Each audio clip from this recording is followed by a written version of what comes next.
Welcome, everyone, to this edition of History Revealed. We're so pleased to have our guest presenters tonight.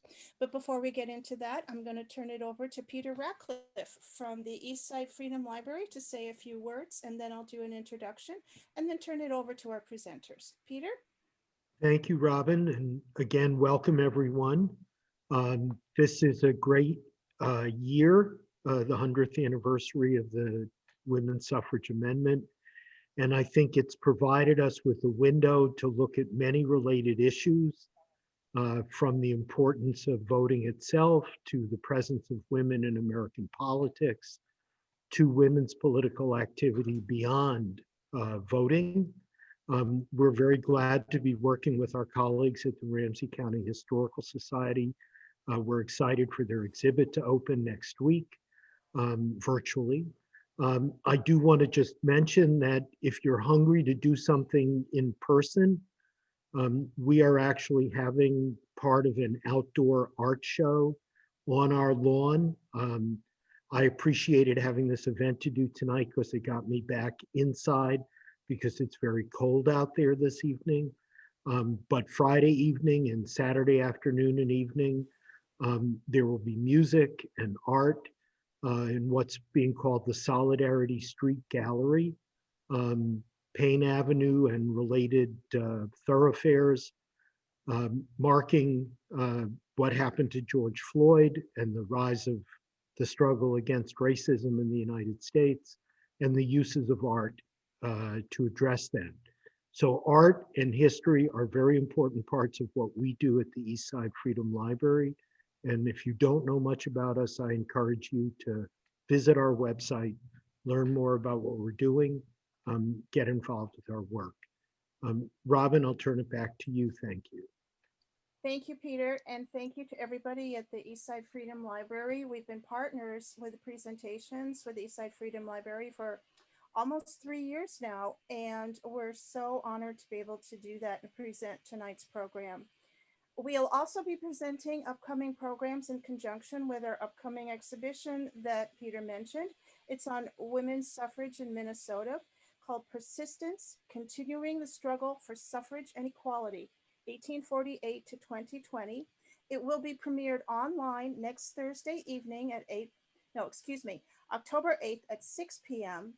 And you can see on our website at www.rchs.com where to sign up. And you can check that out as well for upcoming programs on suffrage and a lot of other topics. And please consider supporting the Ramsey County Historical Society and the Eastside Freedom Library. We both are nonprofit organizations. We rely on your support to do programs like this. And there are benefits to joining. And again, those websites are on the slide on your screen. RCHS is committed to presenting the stories and histories of everyone in our community, and we are so pleased to be able to bring you tonight's program on suffrage. And I'm so excited to introduce tonight's speakers. Stacie Taranto is an associate professor of history at Ramapo College of New Jersey, where her teaching and research is focused on post-1945 U.S. political and women's history. She earned an AB in history from Duke University and an AM and a PhD in history from Brown University. She is co-editor of the new collection, Suffrage at 100 Women in American Politics Since 1920, which came out just recently from Johns Hopkins University Press. And her first book, Kitchen Table Politics, Conservative Women and Family Values in New York, won the 2017 Arlene Custer Memorial Award.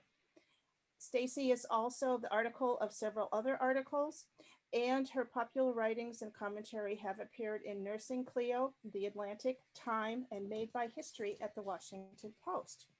Leandra Zarnow is an associate professor in the Department of History and affiliated faculty in Women, Gender, and Sexuality Studies and Jewish Studies at the University of Houston. She is a specialist in modern U.S. women's political, legal, and intellectual history with additional interests in media and transnational studies. Her first book, Battling Bella, The Protest Politics of Bella Abzug, was published in 2019. And as we mentioned, she is the co-editor of Suffrage at 100. And both Stacie and Leandra will be featured in a full series on the She's History podcast. Leandra is also co-directing an exciting digital humanities project on the 1977 National Women's Conference, with a website coming up in March. And she is also a commentator on women in politics and has appeared in media outlets, such as Time, The Washington Post, Thank you to Axios. Jim Bear and Danny, as well as filmmakers Tom Ryder, Donnie Coscio, and Will Stock, for sharing those powerful stories and confluence of those histories. Their words remind me of the importance of finding a connection to the natural. Turn off your microphones, thank you. Let me do that again. Leandra is also a commentator on women in politics. She has appeared in media outlets such as Time, The Washington Post, Axios, the Houston Chronicle, and Houston's NPR, Pacifica Radio, and PBS. So I'm going to turn it over to Stacie and Leandra. Thank you. Thank you so much for this extremely warm welcome and invitation. We're excited to speak with you this evening. Thanks to Robin and Peter as well. And so I think that where we'd like to start, maybe the first question that we'd like to consider, I don't know if Peter, if you wanted to ask that to us, or if you wanted to just kind of launch in here. Well, why don't you guys go right ahead? Okay, so I think what we'll do is we'll start talking about, women in politics since 1920. Why are we drawing focus to this this issue? Obviously we're not fully at gender parity. So how do we regard this centennial? And so I think one thing that's really important is that a lot of focus during the suffrage centennial has been on what got us to 1920, what got us to the ratification of the 19th Amendment, which really was an over 70-year struggle. And so understandably, there's this attention to the march to suffrage. But Stacie and I in our book, Suffrage at 100, are in fact focused more so on the march from suffrage. So what happens after 1920? And one thing that we really want to make clear is that suffrage is important. Voting is really important. So vote in November. But political power is important too. And political power moves mountains more quickly, potentially. So one story about how women got the vote has really dominated our public memory since 1920, and it's because it's centered on two towering figures, Susan B. Anthony and Elizabeth Cady Stanton. I mean, this is to the point that my grandfather, who collected coins his whole life, the minute that I got my PhD, gave me a full collection of the Susan B. Anthony dollars. So this, I think, is important to focus on these figures, but they really wrote their own story. And so that's one of the reasons that we placed them at the center. They wrote multi-volume histories of women's suffrage. So one thing that historians are trying to do at the centennial, and Stacie and I are really focused on, is to broaden the story past Anthony and Stanton, not to displace the significance of them, but to bring more players into the fold. New immigrants, women of color, poor women who were also out there with their pickets, to get to suffrage. But also, if we're thinking about the after part, not just women who are running, but all of the women who were involved in politics.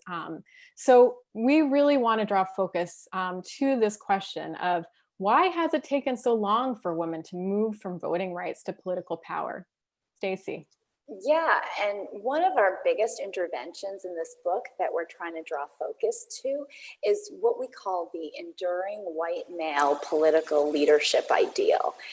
I mean, our democracy was built with a lot of rhetoric about equality, but in large part, it really was just that, rhetoric. Right? Like, this was a democracy built for and by mostly white men of means. In many states, only white men with property could initially vote. An exception was my state of New Jersey, where women could briefly vote, but that was very quickly taken away and order was restored. That political legacy of having a democracy built with a white male political leader and voter in mind there were lasting consequences. And when the suffrage amendment passed 100 years ago, you know, you couldn't erase those consequences, right? You know, that's basically what we're tracking in the book. What happens 100 years after that amendment in a system that was built to exclude women? So the voting piece certainly matters, but what we're trying to focus on is that there was a two-pronged fight after 1920 to actually, you know, implement that voting power and to move it to true political power. So first, women who could vote initiated a series of campaigns to try to gain office and to gain representation in all of the major parties. But second, and I'm going to focus on this, and then Stacie will get back to that first point, women of color and their allies really had to, you know, keep the coal to the fire because 1920 did not actually, even though in principle, the ratification of the 19th Amendment gave the vote to all women, in practice, it absolutely did not.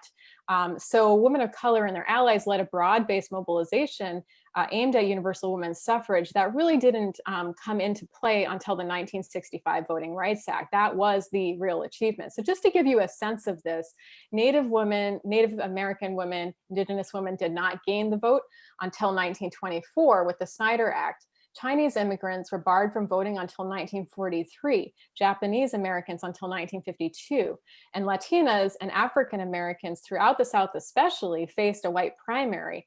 You know, that was in place until the 1940s when the Supreme Court, you know, basically outlawed that. But still, even after that point, there were numerous procedural roadblocks to the ballot.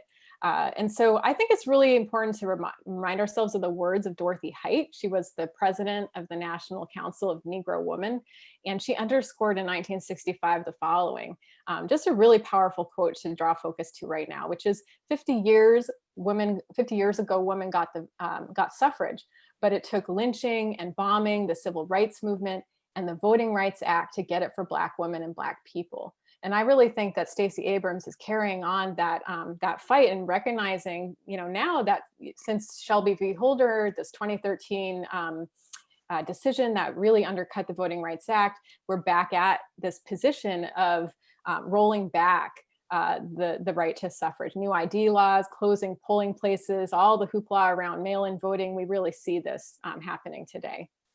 So back to that first prong. Yeah, so for women of color, the suffrage amendment did not do anything immediately. But for white women, they could go to the polls starting with that suffrage amendment in states where they already didn't have that right. And, you know, like I was saying, you know, our main idea about this being a democracy that was set up by and for white men and always it was built on sort of a white male political leadership ideal. It's important to note that, you know, these men who set up the American democracy, the only women they really thought about at the founding of the nation were women like their wives and daughters, other, you know, white, wealthier women. And they, the idea was those women don't need the vote. If they want to have their ideas represented in our democracy, their husbands will vote for them. Or even better, they can raise their sons to do their bidding, to become the next generation of leaders in the mold that their mothers wish them to be. Of course, you know, for poor women and women of color, their sons were not meant to be the next generation of leaders. So in other words, white women, their politics were always very much historically intertwined with motherhood. So these women get the, you know, the 19th Amendment passes and these women can go to the polls. But again, that history isn't erased. They're seen as political citizens through that lens of domesticity and motherhood.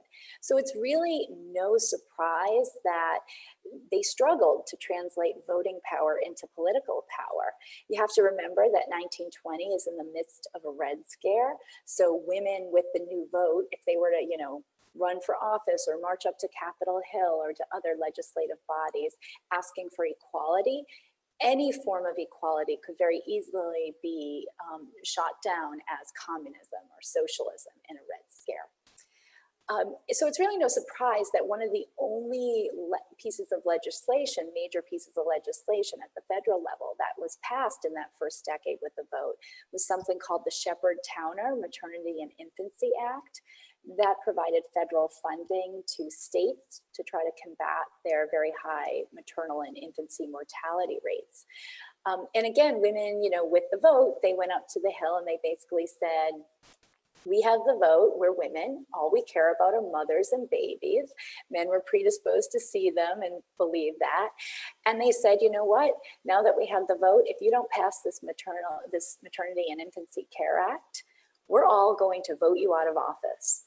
Now, of course, men as a gender bloc had never voted, all men voting the exact same way.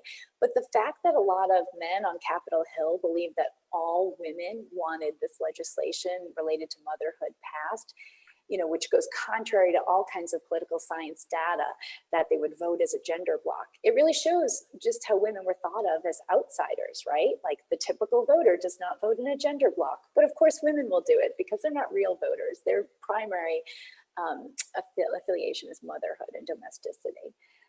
So, you really saw that. I guess it's no surprise. One of the authors in our collection, Catherine Parkin, she writes about widows.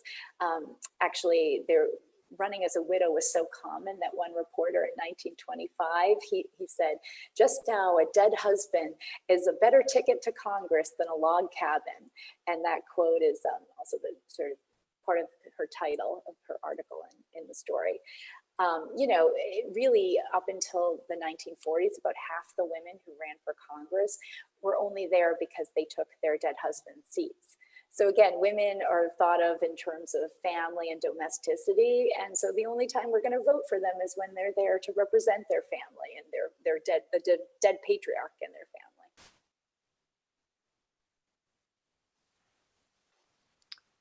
So we're happy to tell you a little bit about how we came about writing this book.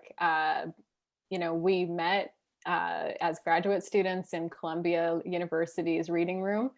And I was working on my biography of Bella Abzug, and Stacie was working on her book, Kitchen Table Politics, which I'll let her talk about in a second. And we just happened to be looking in the same basic boxes and realized, oh, we're interested in similar types of history and politics. And, we continued to talk with one another over the years. This was in the early 2000s. And so Stacie sent me a text in 2018, and we were just kind of curious about how so much of the work that we had heard about in the works around suffrage, didn't really deal with this aftermath, this period of what happened next after 1920. So Stacie, would you just mind for a moment to talk just a little bit about your first book and what it entails, and then we could talk about how they're connected? Yeah, sure. So I was at Columbia because I was looking at the papers of Bella Abzug, whom Leandra was writing about. Her office, as Leandra knows, they had the foresight to save all correspondence that came into that office. And I was specifically I was studying anti-feminist women. So I was looking at how in the 1970s, the Republican Party shifted from support of feminism, high-profile Republican governors like Nelson Rockefeller supporting things that Republican governors would never support these days, like legal abortion in 1970 in New York State. And I was looking at how the party shifted from that to becoming a party of so-called family values that eschewed all support for feminist policies. So I was specifically looking at some of the women that helped shift the Republican Party from feminist to anti-feminist. And a lot of them, of course, taking guidance from Phyllis Schlafly, perhaps the country's leading anti-feminist in the 1970s. Some of you may have watched the recent Hulu series, and if you haven't, you should, on Schlafly called Mrs. America. I actually interviewed Phyllis Schlafly for my graduate dissertation turned first book. But, she would write these talking points about why feminism was terrible and going, communist and everything. And women would then take those talking points and write to feminist legislators like Bella Abzug. So I was looking at some of that correspondence in the archive when I met Leandra. And so Stacie's looking at conservative women through the lens of Bella Abzug, who's the most radical, progressive in Congress, that era's AOC. And I'm looking, reading about Phyllis Schlafly in one of her biographies. And what jumped out at me was, oh my goodness, Phyllis Schlafly ran for Congress in 1970 using the same exact slogan that Bella Abzug did. So Schlafly's in Illinois, Abzug is in New York City. They're both using the slogan, "A woman's place is in the House of Representatives." So essentially, they're both running for Congress at the same time on a gender parity platform. And I thought that was extremely striking. So, Stacie and I have been talking about that a lot over the years. How is it that there's these women across the political spectrum that have a fundamentally similar goal? They have a common denominator across the partisan divide, and that is gender parity in politics. That is the interest of no longer being the doorbell pushers of politics. So we were really interested in exploring that ideological diversity in our collection. And so we have, two articles on Jean Kirkpatrick, the first woman, under President Reagan, who gets into the cabinet, within the Republican Party. Certainly we have to think about Frances Perkins in the 30s as well, on the Democratic side, but really an important role for foreign policy. And then we also have a article on Louise Day Hicks and the career that she had in politics. So you might know her from the anti-busing movement. But these kinds of parallels were really interesting and we wanted to explore. Stacie will tell you about a few other themes in our book as well. Yeah, so it was like this whole book started in 2018, and for historians, that 2 years from coming up with an idea for a book to publication is like lightning speed in academic publishing. But it was the summer of 2018, and I had just finished my first book, and Leandra was closing in on the end of her book on Bella Abzug. And so, yeah, we wanted to write about women across the political spectrum. And I realized, and 2 years from now, it'll be the centennial. What a perfect occasion to try to take stock of women's fight for greater inclusion in the body politic across the political spectrum. And, this is the summer of 2018 and a year after the Women's March. So there had been, and the Me Too movement. Of course, that summer, there was a ton of political coverage. I'm sort of a political news junkie, and there was a ton of coverage about the historic number of women running for office, which became the historic 2018 midterms that November. So I thought, wow, in 2 years from now will be the centennial, a perfect moment to take stock. It's also an election year. Who knows? Maybe this momentum from the midterms will carry over with a woman on the ticket again in 2020. It was sort of right? She's in the second spot. And so I just thought, what a great, we should really take stock of this, and what better way to do it than through a collection where we can hear a broad spectrum of stories and voices. Mm-hmm. So there's about 20 some odd essays, and they're all brand new. So these are stories that have been actually untold. And one of the areas that we think is really important that we draw attention to in this collection is commemoration activities. And so one essay by Claire DeLahey, for instance, looks at the National Women's Party's efforts after 1920 immediately to preserve suffrage. So they had pageants, they were trying to create monuments, and having birthday parties for Susan B. Anthony and this kind of thing. And that is connected even to 1970s when another author, Anna Stevenson, talks about Ms. Magazine. And one of the main features actually in Ms. Magazine was women in politics. So, remember, for instance, Mrs. America, or Mrs. America, Wonder Woman is who I'm thinking up on my shelf here, was, the second issue, the cover, and it said Wonder Woman for President. They had a lot of features on lost women's history and on the suffrage 50th in 1970. And then Monica Mercado, in the latter part of our collection, talks about the recent controversies surrounding suffrage monuments and memorialization. And, just even recently, there was a new monument placed in Central Park, the first one that has woman in Central Park. And initially it was supposed to be just Susan B. Anthony and Elizabeth Cady Stanton, but there was a grassroots mobilization to say, no way, we're not going to have a whitewashed monument out there to basically set the tone for what a gendered landscape should be like. And so there's late addition of Sojourner Truth. So just a small fact is that, of the over 5,200 historical statues there are, less than 8% are women. So one of our authors, Monica Mercado, talks about this as a bronze ceiling. So we have like a lot in our collection that actually get into territory historians don't typically like to do, which is recent history. And Stacie's going to tell you a little bit about that section of our book. Yeah, so I think probably those are the two really big distinguishing features of this book, our focus on commemoration politics, as Leandra was saying.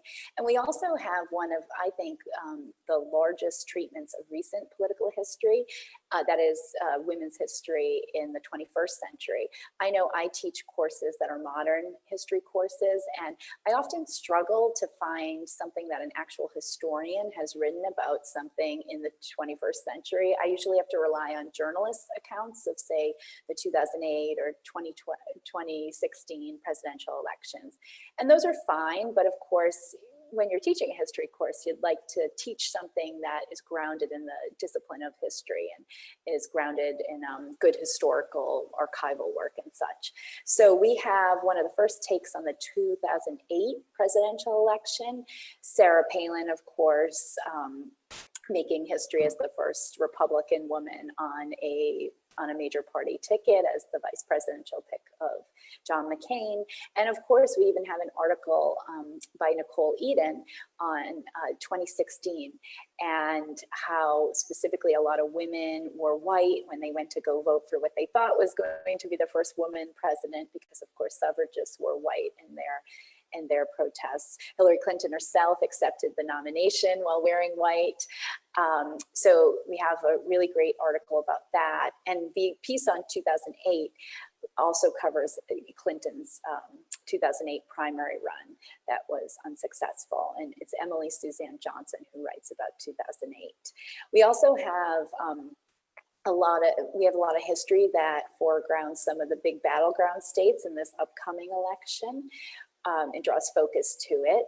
We have an essay by Nancy Beck-Young, a colleague of Leandra's, and she is looking at mid-century skirmishes around free speech and education in Texas. So, I think right now we're seeing Texas as a battleground state and the work of women on the ground, and her piece helps to foreground that current history. We also have a great piece by Ellen Refshun, and she is actually looking at Georgia, profiling the diverse range of women who ran in the recent 2018 midterms and trying to put that in historical perspective. So I think it's really, that we see as a huge strength, putting some of these trends and all this talk about women in politics today in historical perspective. Mm-hmm. Yeah, and another thing that we're really trying to do is highlight new voices that we often don't hear about. And so, we're talking a lot now about the Latina vote. And Maricela Chavez, one of our authors, draws focus to how little we know actually about Mexican-American women's voting legacy and political legacy. And so she's actually making a call for more history to be written. But in the process, she draws our focus to some biographies of people that we just don't know. And one person, for instance, that was very instrumental in New Mexico in the Republican Party is Adelina or Nina Otero Warren, who was the first Hispanic woman to run for the House of Representatives in 1992. She was also the superintendent of the schools. And so one trend actually in women's political history is that school board has historically been the way, the access point for women in politics in those local offices. So I think that's really interesting and important. Dean Kotlowski is another author of our that's collected in this collection, and he draws focus to the work of Mary Elizabeth Switzer, who was a New Dealer, very high up in the Federal Security Agency. And so there's a lot of women in government, even though they're not necessarily in office. And his work is important because it's part of bringing LGBT voices into political history. And I think that a lot of work needs to be done in that area. So those are a couple, in the early section of what happened in the 1920s through the 1950s that we're drawing focus to in this book. And then Stacie will tell you a little bit about Holly Guy's work as well. Yeah, we're really excited to have a wonderful essay by Holly Mohawk Guys that talks about Native American women and some of their contributions to politics over the past 100 years. I mean, often the story of women from some of the 500 tribes that were indigenous to what becomes America, often it's sort of a defeatist history that's told. In a lot of tribes, women actually exercise great amounts of power, right? A lot of them farmed the land and they inherited land themselves and passed it down to their daughters. They were also very influential in a lot of religious ceremonies. And of course, all that gets taken away from them, you know, in the name of civilization. Women should not be this powerful. You must be Americans, and that means you must tend house and you must go, sort of be put in your place, right? So what Holly Mohawk Guys' piece points out is she really highlights some women in Alaska who helped pass a civil rights bill through the Alaska State Senate in the 1940s. And, that's really important to show that just because, a lot of the power at the tribal level was taken away from women, that, they may have put on a show of sort of getting in their right place, but they were very much on the forefront of fighting for women's rights and the rights of others like them. Yeah, and a lot of, in the middle section of the book, a lot of focus is put on the 1970s. And so we hear a lot about the year of the woman as if it's a new trend in political reporting, but actually in the 1970s, there was a special issue on women in politics in 1972, actually, and they had this whole kind of special section on women in politics, and the whole first paragraph talks about, is this going to be a year of the woman, or is this not going to be a year of the woman? We'll see. And Bella Abzug was the cover, shot for that particular issue. So we have a lot of biography, focused in our section on the 70s, and some of the people that are featured, you hopefully have become a household name. So a great article on Shirley Chisholm. And her march to the presidential run that she did in 1972. But perhaps you haven't heard about Patsy Mink, and so Stacie's going to tell us a little bit about her. Yeah, we have a great article by Judy Sushen Wu, and she talks about Patsy Takamoto Mink. She was a third generation Japanese American woman from Hawaii. She broke many barriers just in becoming a lawyer, and then she entered the state government in Hawaii. And she was actually the first woman of color and as well the first Asian American woman elected to the U.S. Congress. She was elected to the House in 1964. She arrived just in time to vote for the Voting Rights Act the following year. And she was involved in the creation of the National Women's Political Caucus. She was very much, she was often right there on the Hill pushing for a lot of the important legislation that passed for women in the 1970s. And she actually ran for president that same year that Shirley Chisholm did in the 1972 Democratic primary. And, although that's not the exact focus of the article, it does put emphasis on that. And we think it's important, just as important, to highlight some of these stories of women who weren't successful, but who broke important barriers in their day. Yeah, absolutely. So on that note, Joanna Newman, her great article, I'm just looking at the title here, Money's on the Mayor, focuses on Ruth Hannah McCormick, who is the first woman to make a not so successful run for Senate, but a really important one. And so that was in the period of the 30s. So that's one to think about. But then also think about like all of the women who tried to vote but just didn't have that access point. So Liette Gidlow reminds us in really, I think, very powerful essay in this collection of the thousands of American women, like someone like Susie Fountain of Phoebus, Virginia, who attempted to vote after the ratification. And there were thousands of people who showed up for the polls. And we know this from newspaper clippings and voter registration records. And I know that there's a lot of local drives to actually write the biographies of these women. In fact, in Harris County in Houston, there's been a local drive by the Art Historical Society to write the 2,000 plus biographies of these women. I think it's really, really important to do that kind of work. So we're hoping that our collection encourages more scholarship and more research in a grassroots kind of way as well about women in politics. That's one of the purposes of our book, is to help redefine how we think about women in politics and history. So often we miss women in politics because the presidency is treated as the holy grail. And Senate is the next in line. Women have not sat behind the desk in the Oval Office, and as a result have not been treated as major players in historical work focused on politics.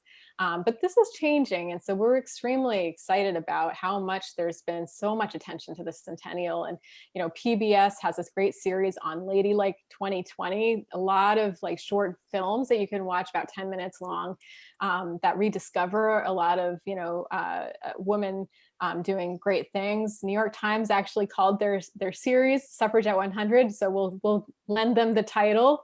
And so we were very excited to see the range of coverage that from biographies of people like Jovita Adar, who's known to Texas as a really important woman sojourner, but now the rest of the nation knows about her through that work. But our concern is that after the centennial fades, the attention to women in politics fades, people will again shift back to treating women as peripheral players. And so we really hope that the narrative of women in politics since 1920 is more than first ladies and more than some standout members of Congress. We hope that all of those coffee clutchers, and I know you're out there, you're doing this right now, the coffee clutchers, the phone bankers, the canvassers, the advisors, the lobbyists get recognized as political work. And sometimes what happens is that women's volunteer work, which is actually political, is seen just like volunteer work, and that is it. So we have to rethink about, how we're tracing and considering what is political.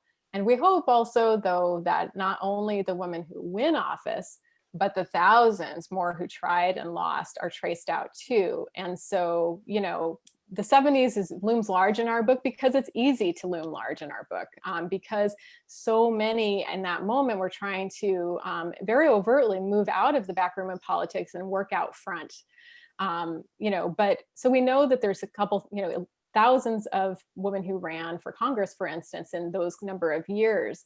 But we want to know more about not just Congress, but also the state legislatures, because actually in the state legislatures, there was an increase of about 50% between 1972 and 1974, or 282 seats to 437. So we're hoping that there's going to be a lot more people that join us in this work that we're doing.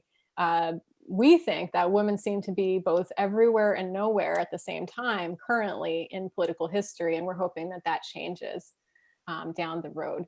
We're also really focused on gender parity, and so Stacie's going to talk about that a little bit.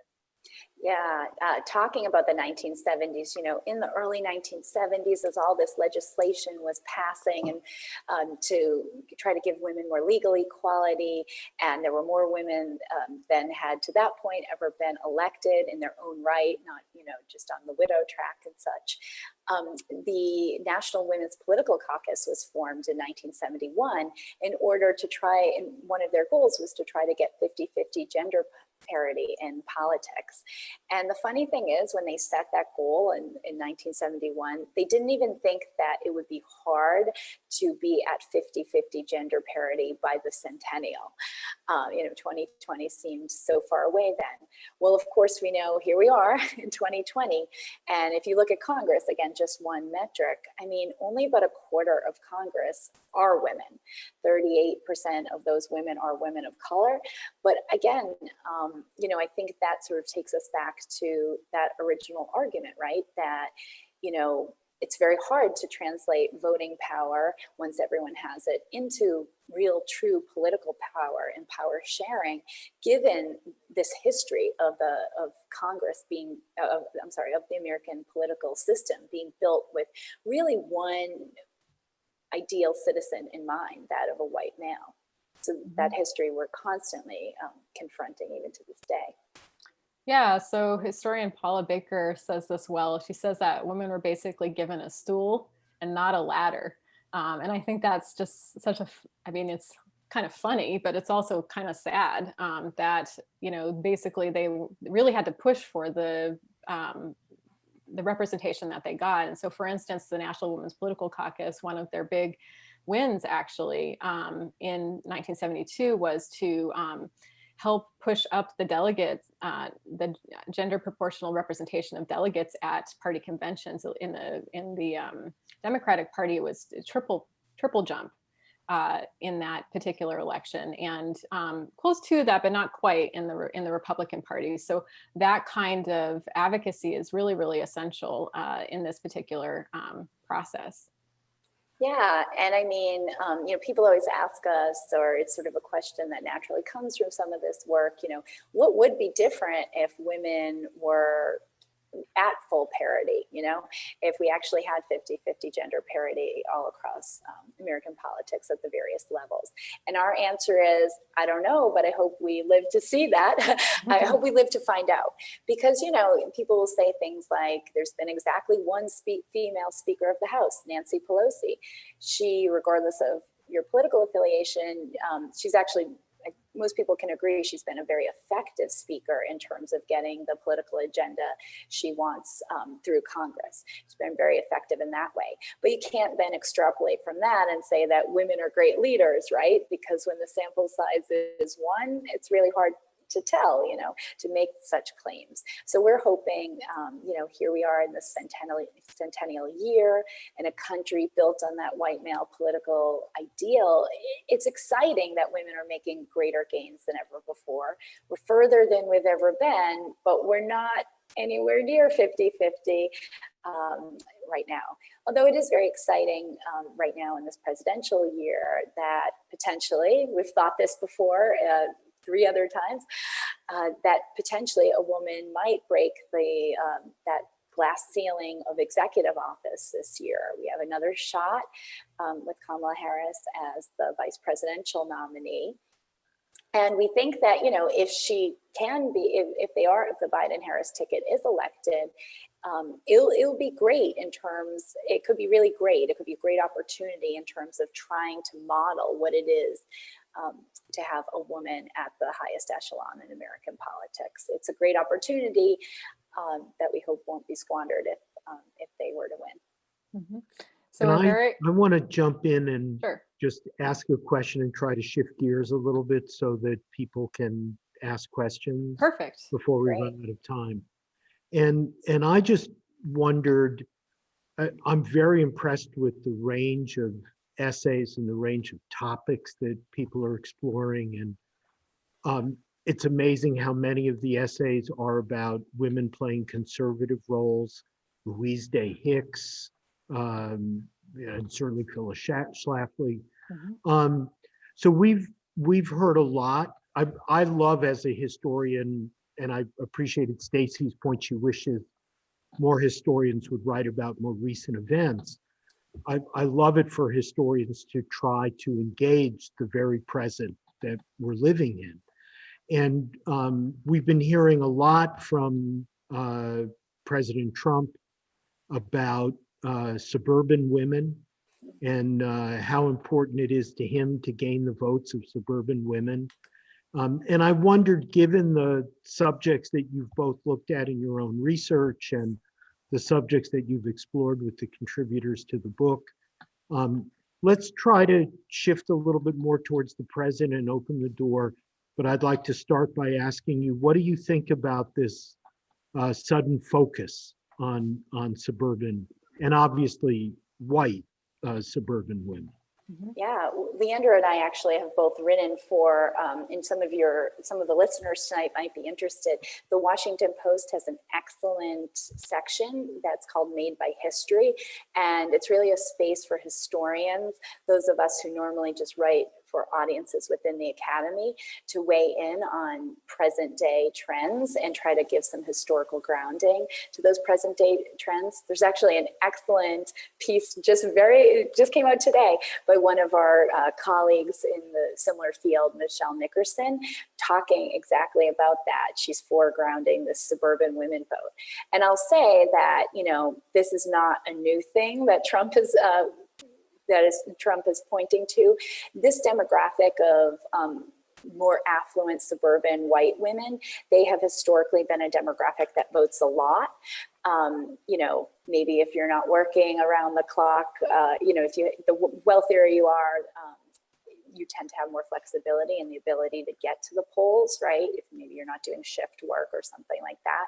So this is the same demographic that really in the modern period, people have been going after since at least the 1960s, when the Republican Party started to shift to the right, and Republican strategists who would eventually find their way into the Nixon campaign realized we have to go after these suburban white women because they vote, especially those aged 45 to 64. And, they've had different names through the years, right? Soccer moms. I think George Bush called them security moms. Trump is now making a bid for them. So, it's not a new trend, but it makes sense to go after those people who vote. And I would definitely point interesting listeners to Michelle Nickerson's article today in the Post, of all things, on this.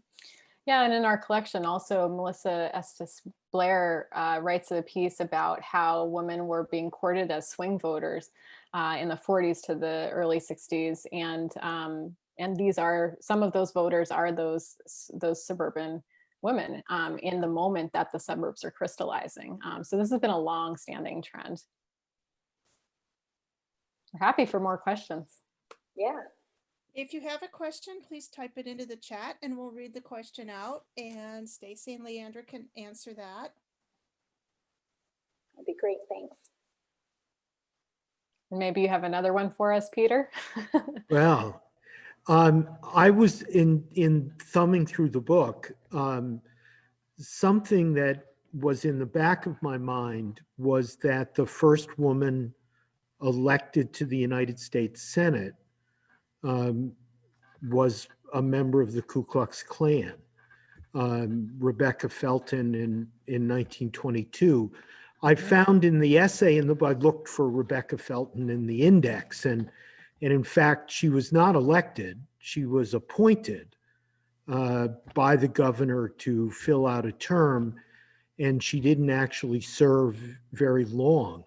But we had the opportunity to do a conversation with Martha Jones, and with Martha, we talked about the issue of the so-called Mammy statue that certain Southern congressmen, senators tried to have built at the United States Capitol in 1922, and so that just seems this fascinating way that the ink is barely dry on the 19th Amendment, and already new lines of gender and race are being drawn. And I know that both of you, your work and your interests tend to be later in the 20th and into the 21st centuries. But what do you think we can learn from looking at that kind of fluid period of conflict, redrawing boundaries, and right after the amendment is passed?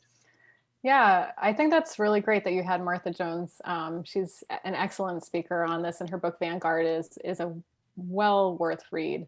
One thing that I think we draw a focus to in our first chapter, where we're trying to map out what did the 100 years look like, is just how fluid who came into Congress in those first years really was. So if we think about the first woman in Congress, that would be 1917, and we're looking at Jeanette Rankin from Montana, and she's a leading suffragist. She really helps get the 19th Amendment through. She's a pacifist.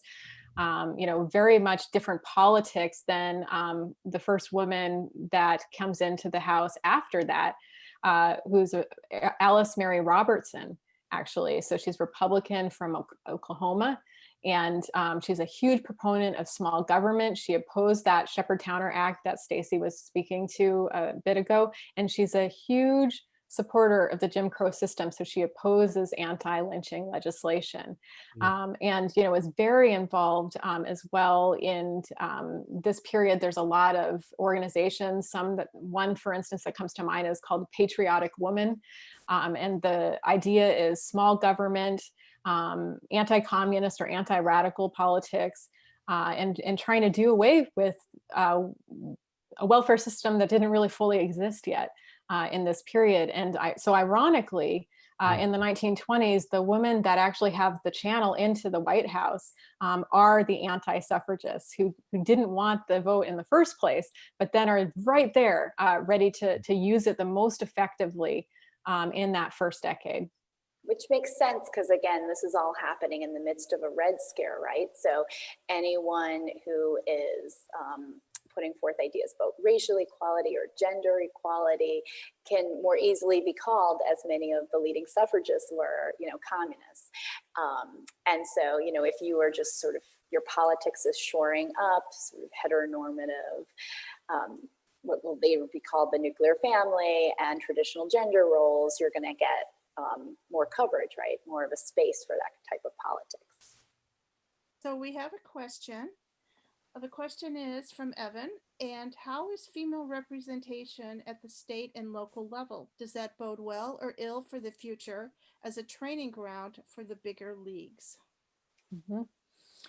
Yeah, absolutely. The state and the local level are the training ground and have historically been the training ground for access into other areas. And this is because, party patronage has never really been something that women could depend on, and fundraising has never been, or having a big well of backers with deep pockets has never been something that women can depend on, which is why organizations like the National Women's Political Caucus or today She Should Run and many others have tried to fill in the gaps that the party doesn't always offer.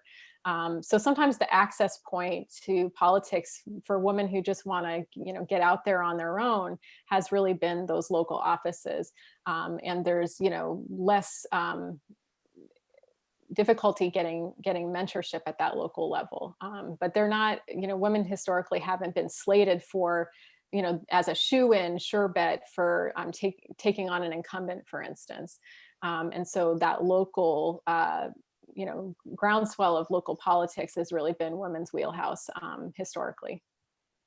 And it's only in the results of the 2018 midterms that we talked about Ellen Rafshoon's piece, and it sort of centers on that. The pipeline's really growing at the local and state level, which is exciting because, eventually that will sort of make its way up is the hope, right?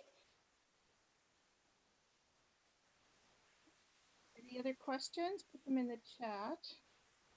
And while we wait, again, I want to thank Stacie Taranto and Leandra Zarnow for this wonderful presentation. I just got the book today, so I'm really looking forward to reading it. And we do have another question from James. Are there foreign examples that we can look to as a guide for greater representation by women? Well, yes, there's many foreign examples, including the example of just far north of us. I spent half my time living in Canada, and I would say that our current Prime Minister Trudeau has really made an appeal to having a 50-50 representation in his cabinet.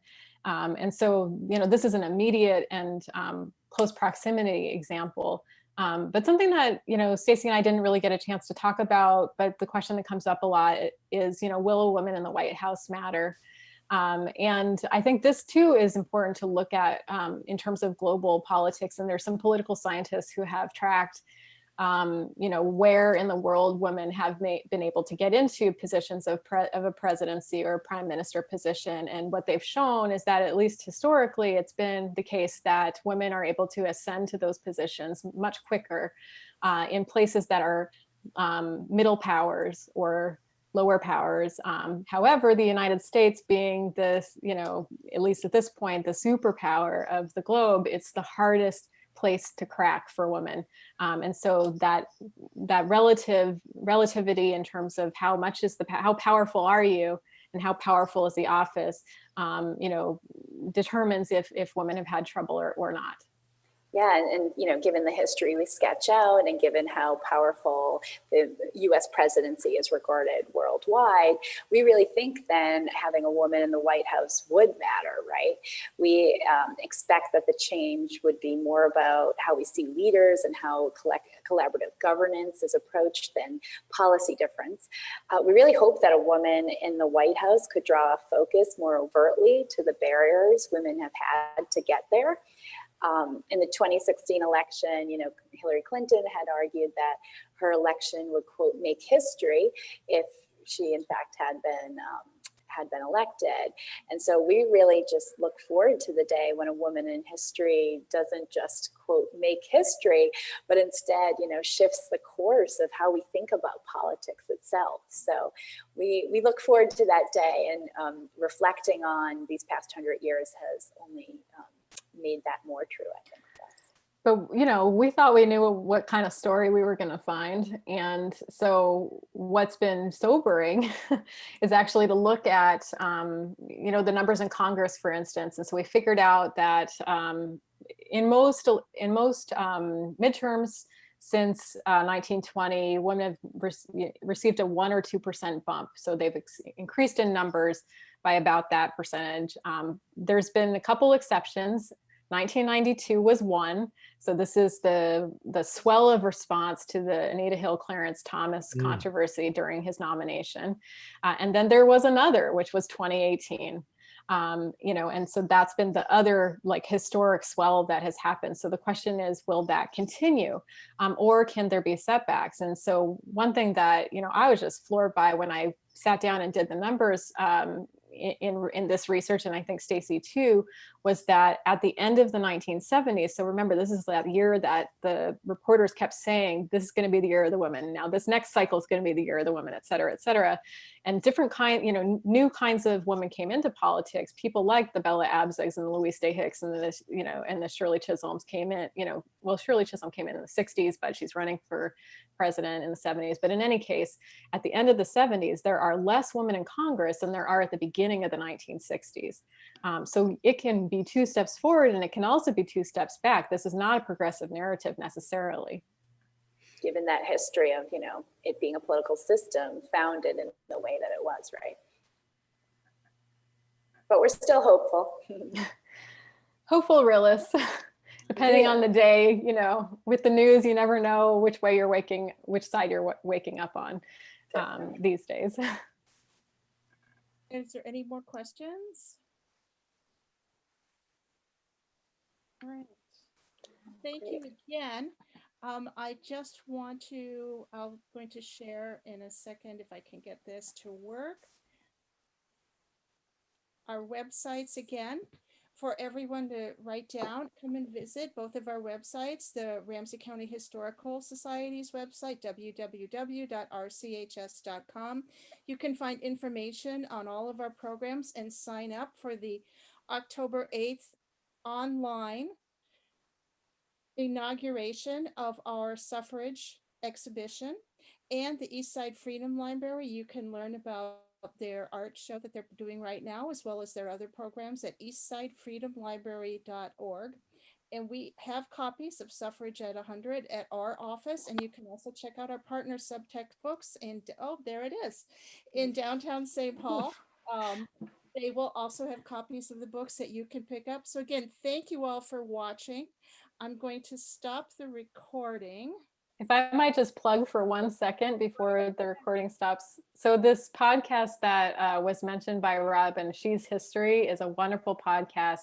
And what they're doing is a full series with a lot of the different authors from our book. So you won't just hear kind of more of the same from tonight, but you'll get to hear the stories, a lot of backstories, because, the essays in this collection are rather short. They're great bedtime stories because they're about 10 pages, but you'll get like a full hour or so, you know, with a lot of the authors in this collection. And so She's History, if you haven't checked it out yet, it's by Laura Boersma. She's, you know, a producer in Hollywood who had a lot of summer time this summer and launched a new podcast, and she has a whole series on Mrs. America as well. So do check it out. We'll really appreciate it.